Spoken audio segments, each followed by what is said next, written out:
saya, Andre Vincent Wenas. Sahabat, lagi-lagi Garuda Indonesia, flag carrier kita, kena masalah atau jadi masalah. Masalahnya besar, dan ini bukan yang pertama kali yang dialami oleh Garuda Indonesia. Saya teringat 1,5 tahun yang lalu juga pernah jadi masalah besar, dan saya pernah menuliskan artikel yang berjudul Penyelamatan Garuda Indonesia, Deja Vu, Total Corporate Restructuring pada waktu itu. Dan sekarang terulang lagi di tahun 2021.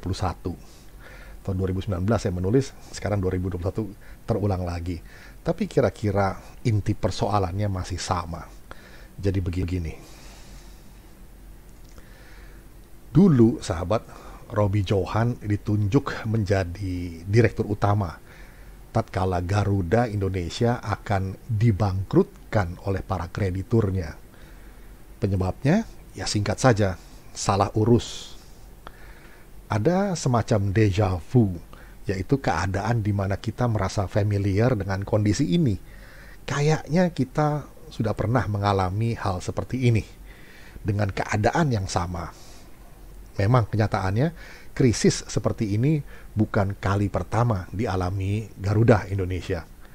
Mari kita kilas balik 20 tahun yang lampau dari sejak tahun 2019 kemarin itu. Waktu itu, gara-gara utang besar kepada kreditur asing untuk menutupi kerugian selama 7 tahun, maka kondisinya jadi sangat parah. Ketika krisis ekonomi menerpa di tahun 1998, nah, nilai tukar rupiah saat itu meroket ke Rp15.000 per US dollar.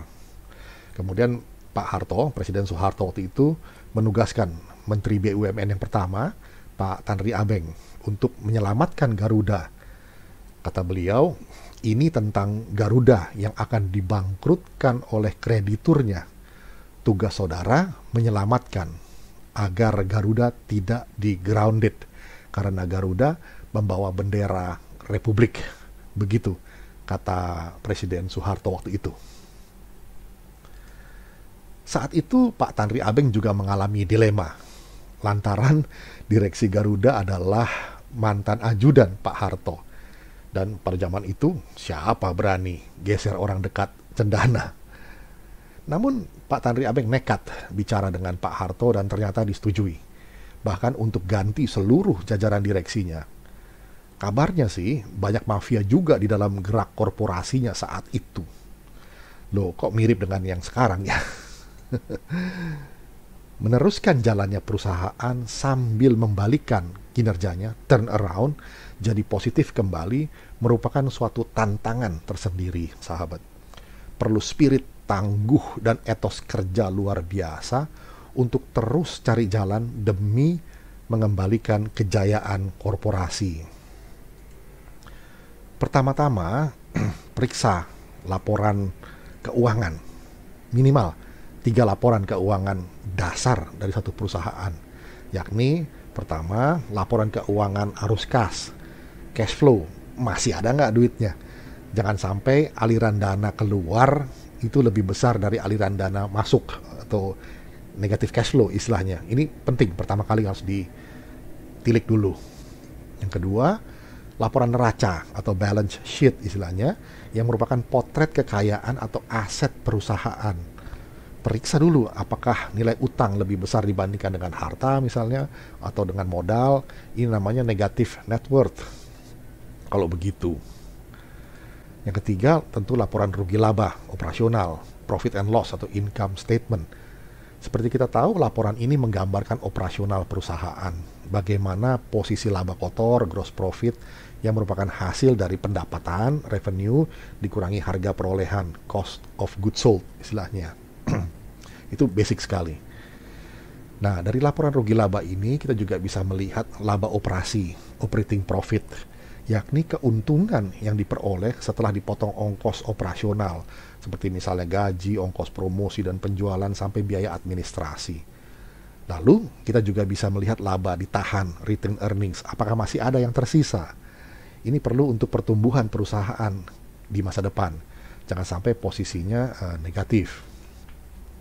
Nah, sahabat, dari analisa ketiga laporan keuangan tersebut dan belusukan, jadi turun ke lapangan ke beberapa situs atau sites perusahaan, pelanggan juga dikunjungi, mitra bisnis bertemu dengan mereka, kita juga bisa mulai melakukan restrukturisasi setelah itu.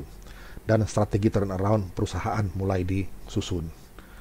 Untuk perkara ini kita belajar dari pakarnya, Bapak Robi Johan almarhum ya, yang telah membesarkan Bank Niaga, merestrukturisasi Garuda Indonesia Airways, serta memimpin penggabungan beberapa bank plat merah yang bermasalah waktu itu menjadi Bank Mandiri yang sekarang ini sangat besar ya. Nah, dalam buku Pak Robi Johan, The Art of Turnaround, Kiat Restrukturisasi, terbit tahun 2003, ada beberapa petunjuk nih. Kebetulan saya sempat menjadi moderator bersama Pak Robi Johan waktu launching buku ini. Pertama, kata beliau atau saran beliau adalah perbaiki cash flow dengan cara mengambil segala tindakan yang perlu demi menghentikan kerugian. Untuk itu mungkin perlu merestrukturisasi utang atau suntikan modal baru. Nah, ini cash flow penting sekali, ini aliran darah perusahaan nih. Kalau dia berdarah, bleeding, ya stop dulu bleedingnya supaya masih bisa hidup. Begitu. Yang kedua, identifikasi isu-isu pokok, misalnya citra yang jelek, posisi keuangan yang insolvent, staf dan personalia yang demotivasi, segmen-segmen operasional yang tidak profitable. Nah, ini harus jujur ini, proses kerja yang tidak efisien dan efektif, faktor kompetisi dan faktor eksternal lainnya. Ini mesti diidentifikasi. Ini isu-isu pokoknya. Ketiga, tuntaskan 3 masalah operasional berikut ini menurut saran Pak Robi Johan waktu itu. Soal orang, personalia, lakukanlah pembaruan pada posisi-posisi kunci, rasionalisasi sekaligus motivasi karyawan, ubah kultur kerjanya, operasional, periksa semua aset perusahaan, ada nggak aset yang menganggur, idle asset, atau perlu perbaikan segera, jangan dia merusak, didiamin aja gitu. Atau adakah aset yang bisa dijual untuk memperbaiki posisi cash flow, ini penting juga. Periksa dengan rinci, tutup yang merugikan, susun rencana usaha yang menjawab kebutuhan pelanggan. Nah, soal pemasaran, lakukan perbaikan citra produk maupun perusahaan, prioritas pada segmen yang menguntungkan. Lalu siapkan faktor pendukung proses kerja, IT dan outsourcing. Begitu.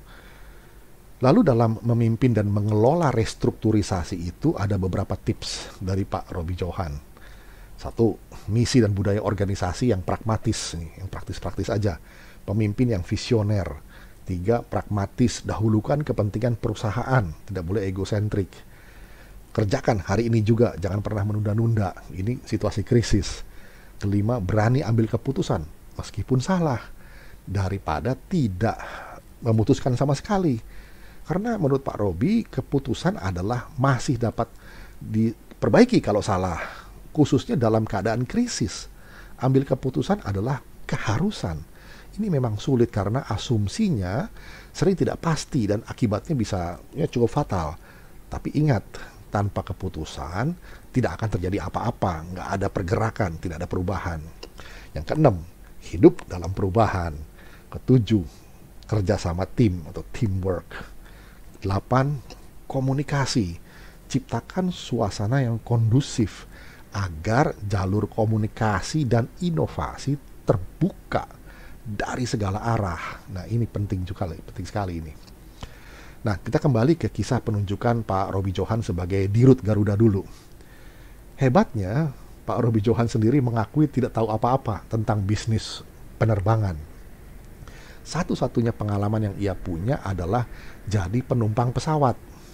Wajar kalau ia rada galau, apalagi melihat utang Garuda saat itu telah mencapai 1,2 miliar US dollar. Ini lebih besar saat itu daripada asetnya. Jadi utangnya lebih besar daripada asetnya. Asetnya dijual habis, nggak bisa nutupin utang. Waduh. Nah, dari asesmennya waktu itu, Garuda hanya butuh sekitar 6.000 orang karyawan. Padahal Garuda punya karyawan waktu itu hampir 13.000, 2 kali lipat lebih. Ini organisasi terlalu gemuk. Produktivitas karyawan rendah. Banyak rute-rute kering, sepi penumpang, citra pelayanan buruk, kerap delay, ditunda tanpa pemberitahuan. Ini yang paling bikin jengkel, bukan para penumpang. Sampai-sampai Garuda itu diplesetkan kata Garuda itu. Jadi Garuda always reliable until delay announced. Begitu katanya. Ini menyakitkan juga ya. Keberanian dan kelihayan negosiasi juga dibutuhkan untuk menghadapi kreditur. Nah ini nih yang memberikan pinjaman, para bankir ini. Pak Roby Johan tahu cara memperlakukan debitur-debitur saat mengalami kesulitan membayar. Pak Roby bercerita, benar saja mereka, itu para bankir, langsung menggebrak, mengintimidasi dengan suara keras, dan mengancam akan menyita pesawat Airbus ya, A330 yang disewa. Nah, tapi dengan tenang Pak Roby Johan menjawab, saya datang bukan untuk memecahkan masalah saya, tapi masalah Anda. Alasan utama mengapa Garuda kolaps adalah karena bank-bank internasional memberikan pinjaman kepada Garuda yang neraca keuangannya defisit. Dari pengalaman saya selama 30 tahun di bank, saya tidak dapat memahami itu. Dan jika Anda ingin mengambil kembali pesawat Anda, silakan lakukan karena tidak produktif lagi bagi kami. Gertak balik gaya Roby Johan berhasil. Garuda boleh membayar pinjaman dalam tempo 16 tahun dengan bunga 1% di atas SIBOR atau Singapore Interbank Offered Rate. Jadi istimewa ya. Begitu cerita dan pengalaman merestrukturisasi. Tidak sampai setahun Pak Roby Johan intens bekerja, Garuda akhirnya selamat dari kebangkrutan. Nah, sahabat, bagaimana sekarang penyelamatan Garuda Indonesia? Ini mengingatkan kita pada masa lalu, déjà vu, total corporate restructuring. Pesan buat Menteri BUMN yang sekarang, Pak Erick Thohir, Audentes Fortuna Iufat, Fortune favors the bold, bahwa keberuntungan itu berpihak pada mereka yang berani, benar-benar yang menonjol, yang mencolok begitu ya, yang berani mengambil sikap yang tegas. Demikian sahabat Indonesia, paparan atau catatan saya 1,5 tahun yang lalu tentang Garuda Indonesia yang sekarang terulang lagi. Kita jumpa lagi di session berikutnya. Terima kasih.